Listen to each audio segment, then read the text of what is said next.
Sure. And in terms of dark auras, there was one individual who did have a very dark aura, and that was Sir Leon Britton. And I think I've since learned that he was an alleged pedophile. So he was one of them. But I met Sir Baron Robert Rothschild and his wife at kind of a meet and greet for the Atlantic Council. They were both very nice.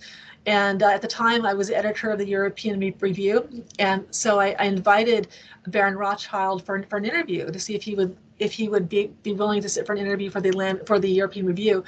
And I was interested in speaking with him since he was the architect of the European Coal and Steel Community, which eventually, transformed into the European Union. And so I met him at his house in London. And what I specifically remember was there was a check on his desk, which I wish I'd had the nerve to ask him the context of that check, but I thought it was impolite. It was a check from Time magazine for about $7 million made out to Rothschild. And as I now know, that Time magazine was founded by Henry Luce, who originated from China, and he was heavily involved with AIG and setting up the OSS, the Office of Strategic Services, to map out China for conquest by the City of London and the Rothschild corporations. So I know that Henry Luce was deeply connected with the Rothschilds, and that the Time magazine was an establishment magazine, was one of their mouthpieces. But in the interview, I asked Baron Rothschild what his vision was for the European Union.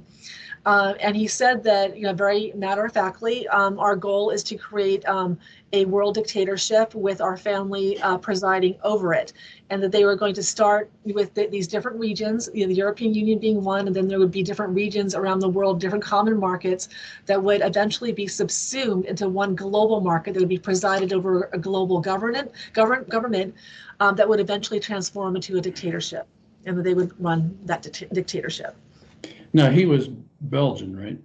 He wasn't British. He was what now? Baron. He wasn't a British baron. He was a Belgian baron, as I recall. I think that's correct. And he was also an ambassador. So the other thing you mentioned about Henry Luce, I didn't want to interrupt you, but he was the president for years of the Pilgrim Society, and his son, Henry Luce III, his grandson, Henry Luce III, has been the president of the Pilgrims until recently in the U.S. So here we go, back to the Pilgrims again. But isn't it interesting how they've been able to hide so well, even among people who are doing pretty deep research? Well, one of the reasons that we've discovered is that there was a historian by the name of Carroll Quigley who wrote several major books. One was The Anglo-American Establishment. Another one was, what's the other one he wrote? The other big one on that time of history. I'll think of it in the American Yeah, I'll see if I could find it. Well, continue. I'll look for it. Okay. And he specifically skipped over the history of the Pilgrims. Specifically, yes. If you go to his books, you don't find the Pilgrims mentioned once. And yet, I mean, we've discovered now British newspapers at the time that it was founded. There were full-page newspaper ads talking about the founding of the Pilgrim Society. But since then, that awareness of this group has been written out of our history. Quigley was a prime player in making that happen. What is the name of that? It's driving me nuts now. Yeah, I'm looking for that too. So, to add to what Michael was saying, I'm sorry. To add to what Michael was saying, I think that's one of their tactics, whereby they will take an issue that is controversial or which might reveal their agenda. They will speak about it, play it up, but then redirect the public's attention somewhere else. Yes. So you never actually lead back to the source. Yeah, you mentioned like you mentioned the Chatham House as a key source here. Well, most people don't realize Chatham House was created by Pilgrims. Mm-hmm. Choate.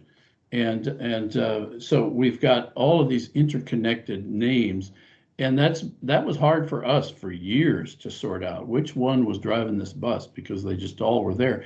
And most of the time when we hear conspiracy discussions in the alternative media, they will say, well, it's the Pilgrim Society. No, they never say Pilgrims, but it's the Deep State or Trilateral Commission or Atlantic Council or Bohemian Grove, and they just sort of lump them all together, and that's the enemy. And I think that has been a useful propaganda mechanism that the Pilgrims have used to keep the direction, keep the their identity secret, and that's changing now because they're releasing their own documents now, which is odd. But the Pilgrim Society is relatively new, whereas those who are of the Synagogue of Satan go back thousands of years. So there must be some connection between the Synagogue of Satan and the Pilgrim Society. Am I correct or incorrect about that? Because I mean, I can't see the Pilgrim Society being stronger than the Synagogue of Satan. Okay, they are, one has emerged from the other, in my view. And I can tell you how we got to this point, because I started asking as a civil engineer, what's the thread here? Everything seems so random and mixed up and confused. What's the thread here? And for some reason, I woke up one morning and said, track usury down through the history of humanity. And so I said, okay, where do I go? And a friend of mine said, go to the Hammurabi Code, and you'll see code number 100 is they made usury the law of the land in Babylon. And so we started looking at the historical record from that point forward. And at some point, as the English say, the penny dropped. And we began to realize that this usury demon, which is Mammon, which was a Babylonian god, is the demon that's driving the merchant banking systems of the world even to this day. So we started looking back at the development of merchant banking along the Silk Road, which was the primary shipping group from China all the way to England and even over to Iceland. And so what we began to see is that these merchant bankers, who were mostly lawyers, realized that they had control over humanity and control over human creativity through the instrument of usury. And they drove people into debt slavery, to physical slavery, to child sacrifice. And once they recognized that they had this tiger by the tail, they've never let up. And that's hard to understand, because you think 4,000 years ago, how is it possible that there's been a consistency over that length of time? Well, when you're running the money of an empire, that's some pretty heady power you have. And so what we then began to see is that we find historical records that verify what we're saying, that around 600 BC, at the time of the prophets, there were these bankers, merchant bankers in Babylon, that called themselves Jews, but they were not. And now we know, from a DNA standpoint, we know they weren't Jews, but they were running the business of Babylon, and they were the merchant bankers of the Silk Road. And so then that was at the same time we saw the prophet Ezekiel rail against usury, said that's not God's will to put people in debt slavery. And yet we had these Jewish bankers, I'm putting in air quotes, because they weren't Jewish. So we then get down to the time you mentioned, when the John the Revelator talked about the Synagogue of Satan. Well, keep in mind that the area of Turkey, which we now know as Turkey, was one of the roots of the Silk Road. And so a lot of the Bible, of the epistles of St. Paul, were written along that Silk Road.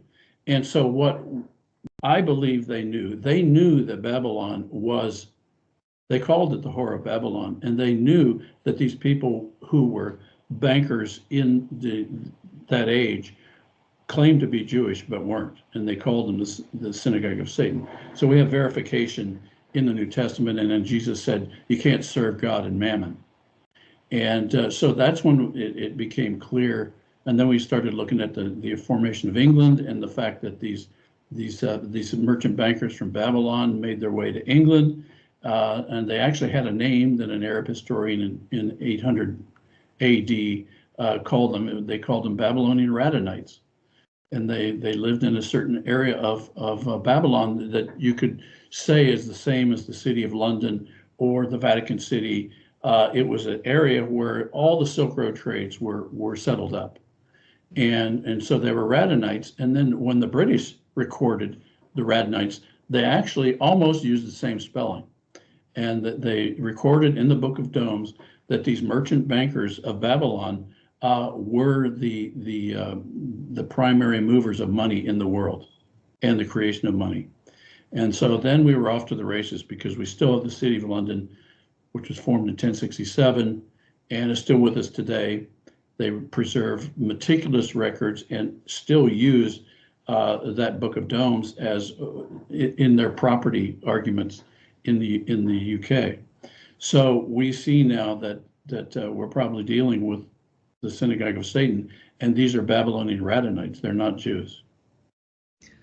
And Michael, I would add, sorry, go ahead. Blockchain.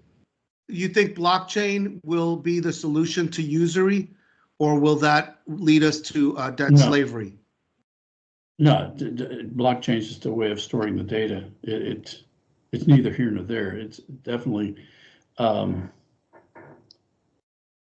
the magic that it's being pressed as it's being pressed in the advertising and the propaganda.